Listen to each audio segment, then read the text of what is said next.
विचार क्रांति का बीजारोपण, पुनः हिमालय आमंत्रण। मथुरा से ही उस विचार क्रांति अभियान ने जन्म लिया जिसके माध्यम से आज करोड़ों व्यक्तियों के मन मस्तिष्कों को उलटने का संकल्प पूरा कर दिखाने का हमारा दावा सत्य होता दिखाई देता है।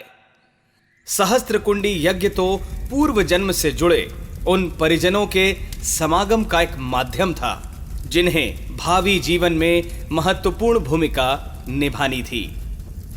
इस यज्ञ में 1 लाख से भी अधिक लोगों ने समाज से, परिवार से एवं अपने अंदर से बुराइयों को निकाल फेंकने की प्रतिज्ञाएं ली। यह यज्ञ नरमेध यज्ञ था। इनमें हमने समाज के लिए समर्पित लोक सेवियों की मांग की एवं समयानुसार हमें वे सभी सहायक उपलब्ध होते चले गए। ये सारा खेल उस अदृश्य बाजीगर द्वारा संपन्न होता ही हमने माना, जिसने हमें माध्यम बनाकर समग्र परिवर्तन का ढांचा खड़ा कर दिया। मथुरा में ही नैतिक, बौद्धिक एवं सामाजिक क्रांति के लिए गांव-गांव आलोक वितरण करने एवं घर घर अलख जगाने के लिए सर्वत्र गायत्री यज्ञ समेत युग निर्माण सम्मेलन के आयोजनों की एक व्यापक यज्ञ योजना बनाई गई। मथुरा के सहस्त्रकुंडी यज्ञ के अवसर पर जो प्रज्ञावान व्यक्ति आए थे, उन्होंने अपने यहां एक शाखा संगठन खड़ा करने और एक ऐसा ही यज्ञ आयोजन का दायित्व अपने कंधों पर ले लिया। या ये कहें कि उस दिव्य वातावरण में अंतः प्रेरणा में उन्हें यह दायित्व सौंपा ताकि हर व्यक्ति न्यूनतम 1000 विचारशील व्यक्तियों को अपने समीपवर्ती क्षेत्र में से ढूंढकर अपना सहयोगी बनाए। आयोजन 4-4 दिन के रखे गए थे। इनमें 3 दिन 3 क्रांतियों की विस्तृत रूपरेखा और कार्य पद्धति समझाने वाले संगीत और प्रवचन रखे गए। अंतिम चौथे दिन यज्ञाग्नि के सम्मुख उन लोगों से व्रत धारण करने को कहा गया जो अवांछनीयता को छोड़ने और उचित परंपराओं को अपनाने के लिए तैयार थे। ऐसे आयोजन जहां जहां भी हुए बहुत ही सफल रहे। इनके माध्यम से प्रायः 1 करोड़ व्यक्तियों ने मिशन की विचारधारा को सुना एवं लाखों व्यक्ति ऐसे थे जिन्होंने अनैतिकताओं, अंधविश्वासों एवं कुरीतियों के परित्याग की प्रतिज्ञा ली। इन आयोजनों में अधिकांश के बिना दहेज और धूमधाम के साथ विवाह हुए। मथुरा में 1 और 100 कुंडीय यज्ञ में 100 आदर्श विवाह कराए गए। तब से ये प्रचलन बराबर चलते आ रहे हैं और हर वर्ष इस प्रकार के आंदोलन से अनेक व्यक्ति लाभ उठाते रहे हैं। सहस्त्रकुंडीय यज्ञ से संबंधित महत्वपूर्ण प्रसंगों से जुड़े अनेक रहस्यमय घटनाक्रमों का विवरण बताना अभी जनहित में उपयुक्त न होगा। इस काया को छोड़ने के बाद ही वो रहस्य उद्घाटन हो, ऐसा प्रतिबंध हमारे मार्गदर्शक का है। सो हमने उसे दबी कलम से ही लिखा है। इस महान यज्ञ से हमें प्रत्यक्ष रूप से काफी कुछ मिला है। एक बहुत बड़ा संगठन रातों रात गायत्री परिवार के रूप में खड़ा हो गया। युग निर्माण योजना के विचार क्रांति अभियान एवं धर्म तंत्र से लोक शिक्षण के रूप में उसकी भावी भूमिका भी बन गई। जिन जिन स्थानों से आए व्यक्तियों ने अपने यहां शाखा स्थापित करने के संकल्प लिए, लगभग वहीं 2 दशक बाद हमारे प्रज्ञा संस्थान एवं स्वाध्याय मंडल विनिर्मित हुए। जिन स्थायी कार्यकर्ताओं ने हमारे मथुरा से आने के बाद प्रेस प्रकाशन, संगठन प्रचार का दायित्व अपने कंधों पर लिया, वे इसी महायज्ञ से उभर कर आए थे। संप्रति शांति कुंज में स्थायी रूप से कार्यरत बहुसंख्य स्वयं सेवकों की पृष्ठभूमि में इस महायज्ञ अथवा इसके बाद देश भर में हुए आयोजनों की प्रमुख भूमिका रही। इससे हमारी स्वयं की संगठन सामर्थ्य विकसित हुई। हमने गायत्री तपोभूमि के सीमित परिकर में ही 1 सप्ताह, 9 दिन एवं एक माह के कई शिविर आयोजित किए।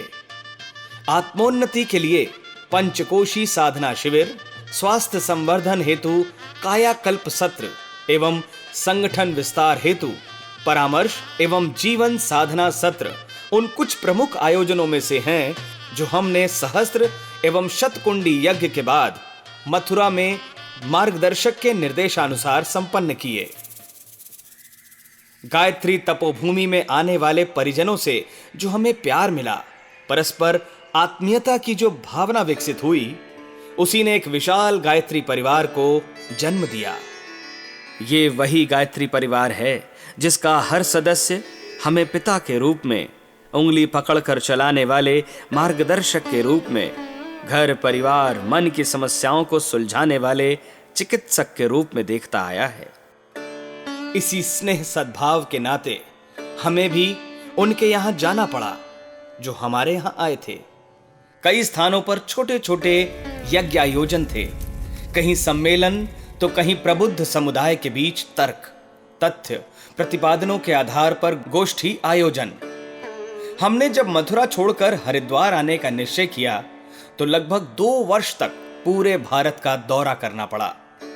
5 स्थानों पर तो उतने ही बड़े सहस्त्र कुंडी यज्ञों का आयोजन था जितना बड़ा मथुरा का सहस्त्र कुंडी यज्ञ था। ये थे टाटानगर, महासमुंद, बहराइच, भीलवाड़ा और पोरबंदर। एक दिन में 3 स्थान पर रुकते हुए हजारों मीलों का दौरा अपने अज्ञातवास पर जाने से पूर्व कर डाला। इस दौरे से हमारे हाथ लगे समर्पित समयदानी कार्यकर्ता। ऐसे अगणित व्यक्ति हमारे संपर्क में आए जो पूर्व जन्म में ऋषि जीवन जी चुके थे। उनकी समस्त सामर्थ्य को पहचान कर हमने उन्हें परिवार से जोड़ा और इस प्रकार पारिवारिक सूत्रों से बंधा एक विशाल संगठन बनकर खड़ा हो गया। मार्गदर्शक का आदेश वर्षों पूर्व मिल चुका था कि हमें 6 माह के प्रवास के लिए पुनः हिमालय जाना होगा, पर पुनः मथुरा न लौटकर हमेशा के लिए वहां से मोह तोड़ते हुए हरिद्वार सप्त सरोवर में सप्त ऋषियों की तपस्थली में ऋषि परंपरा की स्थापना करनी होगी। अपना सारा दायित्व हमने क्रमशः धर्मपत्नी के कंधों पर सौंपना काफी पूर्व से आरंभ कर दिया था। वो पिछले 3 में से 2 जन्मों में हमारी जीवन संगनी बनकर रही थी। इस जन्म में भी उन्होंने अभिन्न साथी सहयोगी की भूमिका निभाई। वस्तुतः हमारी सफलता के मूल में उनके समर्पण, एकनिष्ठ सेवा भाव को देखा जाना चाहिए। जो कुछ भी हमने चाहा, जिन प्रतिकूलताओं में जीवन जीने हेतु कहा, उन्होंने सहर्ष अपने को उस क्रम में ढाल लिया। हमारी पारिवारिक पृष्ठभूमि ग्रामीण जमींदार के घराने की थी तो उनकी एक धनी शहरी खानदान की, परंतु जब घुलने का प्रश्न आया तो दोनों मिलकर एक हो गए। हमने अपने गांव की भूमि विद्यालय हेतु दे दी एवं जमींदारी के बॉन्ड से मिली राशि गायत्री तपोभूमि के लिए जमीन खरीदने हेतु, तो उन्होंने अपने सभी जेवर तपोभूमि का भवन विनिर्मित होने के लिए दे दिए। ये त्याग समर्पण उनका है जिन्होंने हमें इतनी बड़ी ऊंचाइयों तक पहुंचाने में एक महत्वपूर्ण भूमिका निभाई। अपनी दूसरी हिमालय यात्रा में उन्होंने हमारी अनुपस्थिति में संपादन संगठन की जिम्मेदारी संभाली ही थी। अब हम 10 वर्ष बाद 1972 में एक बड़ा परिवार अपने पीछे छोड़कर हिमालय जा रहे थे। गायत्री परिवार को दृश्य रूप में एक संरक्षक चाहिए था जो स्नेह ममत्व दे सके। उनकी दुख भरी वेदना में आंसू पोंछने का कार्य माता ही कर सकती थी। माताजी ने यह जिम्मेदारी भली भांति संभाली। प्रवास पर जाने के 3 वर्ष पूर्व से ही हम लंबे दौरे पर रहा करते थे। ऐसे में मथुरा आने वाले परिजनों से मिलकर उन्हें दिलासा देने का कार्य वे अपने कंधों पर ले चुकी थीं। हमारे सामाजिक जीवन जीने में हमें उनका सतत सहयोग ही मिला। 200 रुपए में 5 व्यक्तियों का गुजारा, परिवार का भरण पोषण किया। आने वालों का समुचित आतिथ्य सत्कार भी वे करती रहीं।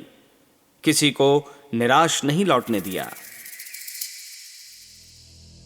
मथुरा में जिया हमारा जीवन एक अमूल्य धरोहर के रूप में है।